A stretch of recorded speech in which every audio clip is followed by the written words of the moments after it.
ಎಲ್ಲರಿಗೂ ನಮಸ್ಕಾರ. Share market ಕತೆ 2. ರಾಮ ಮತ್ತು ಶ್ಯಾಮ ಪ್ರಯಾಣ ಮಾಡಬೇಕು ಅಂತ ಬಸ್ಸಲ್ಲಿ ಹೊರಡ್ತಾರೆ. ರಾಮ 300 ರೂಪಾಯಿನ ಮೇಲ್ಗಡೆ ಅಂಗಿ ಜೇಬಲ್ಲಿ ಹಾಕ್ಕೊಳ್ತಾನೆ. ಆದರೆ ಶ್ಯಾಮ 100 ರೂಪಾಯಿನ ಅಂಗಿ ಜೇಬಲ್ಲಿ, 100 ರೂಪಾಯಿನ ಪ್ಯಾಂಟ್ ಜೇಬಲ್ಲಿ ಒಂದು ಕಡೆ, ಇನ್ನೊಂದು ಕಡೆ ಪ್ಯಾಂಟ್ ಜೇಬಲ್ಲಿ 100 ರೂಪಾಯಿನ ಹಾಕುತ್ತಾನೆ. ಹಾಗಾಗಿ 3 ಕಡೆ ಇರುತ್ತೆ 100 ರೂಪಾಯಿ ಶ್ಯಾಮನ ಹತ್ರ. ಅಂಗಿಯಲ್ಲಿ ಒಂದು ಕಡೆ, ಪ್ಯಾಂಟಲ್ಲಿ 2 ಜೇಬಲ್ಲಿ. ಪ್ರಯಾಣ ಮಾಡುವಾಗ ಬಸ್ಸಲ್ಲಿ ಏನಾಗುತ್ತೆ ಅಂದರೆ, ಯಾರೋ ಮೇಲ್ಗಡೆ ಜೇಬಲ್ಲಿರೋ ದುಡ್ಡನ್ನು ಕದ್ದು ಬಿಡ್ತಾರೆ.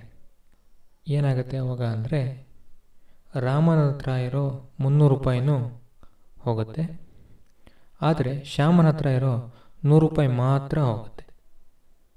ಯಾಕೆಂದರೆ ಅವರು ಮೇಲ್ಗಡೆ ಜೇಬಲ್ಲಿರೋದನ್ನು ಮಾತ್ರ ಕದ್ದಿರ್ತಾರೆ. ರಾಮನ ಹತ್ರ 300 ರೂಪಾಯಿ ಇರುತ್ತೆ ಅಂಗಿ ಜೇಬಲ್ಲಿ, ಆದರೆ ಶ್ಯಾಮನ ಹತ್ರ ಬರೀ 100 ರೂಪಾಯಿ ಇರುತ್ತೆ ಅಂಗಿ ಜೇಬಲ್ಲಿ. ಇನ್ನು 200 ರೂಪಾಯಿ ಪ್ಯಾಂಟ್ ಜೇಬಲ್ಲಿ ಇರುತ್ತೆ.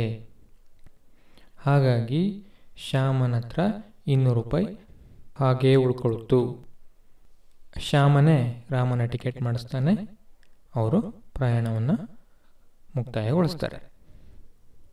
ಹೀಗೆ ಈ ಕಥೆಯಲ್ಲಿ ನೀವು ಏನನ್ನು ಕಲ್ತ್ರಿ ಅಂದರೆ, ಡೈವರ್ಸಿಫಿಕೇಷನ್ ಇದನ್ನು ಕಲ್ತ್ರಿ.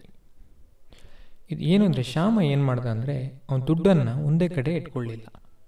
ಹಾಗಾಗಿ ಅವನ ಹತ್ರ ದುಡ್ಡು ಉಳಿತು. ಒಂದು ಕಡೆ ಹೋದರೂ ಕೂಡ ಇನ್ನೆರಡು ಕಡೆ ಇತ್ತು. ಅಂದರೆ ಅವನ ಹತ್ರ ಇರೋ ದುಡ್ಡನ್ನು 2-3 ಕಡೆ ಇಟ್ಕೊಂಡಿದ್ದ. ಹಾಗಾಗಿ ಒಂದು ಕಡೆ ಹೋದರೂ ಕೂಡ ಇನ್ನೆರಡು ಕಡೆ ಇರೋ ದುಡ್ಡು ಅವನಿಗೆ ಸಿಕ್ತು. ಆದರೆ ರಾಮನಂದು ಹಾಗಾಗಲಿಲ್ಲ. ಅವನು ಒಂದೇ ಕಡೆ ಅವನ ದುಡ್ಡನ್ನು ಇಟ್ಕೊಂಡಿದ್ದ. ಇದರಲ್ಲಿ ನೀವೇನು ಅರ್ಥ ಮಾಡ್ಕೋಬೇಕು ಅಂದರೆ, ಸ್ಟಾಕ್ ಮಾರ್ಕೆಟ್ ದೃಷ್ಟಿಯಿಂದ ನೋಡೋದಾದರೆ, ನೀವು ಒಂದೇ ಕಂಪ್ನಿ ಸ್ಟಾಕಲ್ಲಿ ಹಾಕಿದರೆ ಏನಾಗುತ್ತೆ ಅನ್ನೋದು ಗೊತ್ತಾಯ್ತು ನಿಮಗೆ. ಅದೇ ರೀತಿ 2-3 ಕಂಪ್ನಿಗಳ ಸ್ಟಾಕ್ಗಳಲ್ಲಿ ಇನ್ವೆಸ್ಟ್ ಮಾಡಿದರೆ ಏನು ಲಾಭ ಅನ್ನೋದು ನಿಮಗೆ ಅರ್ಥ ಆಯಿತು ಅಲ್ವಾ? ಅದೇ ರೀತಿ ಇದು ಸ್ಟಾಕ್ ಮಾರ್ಕೆಟಿಗೆ ಒಂದೇ ಅಲ್ಲ.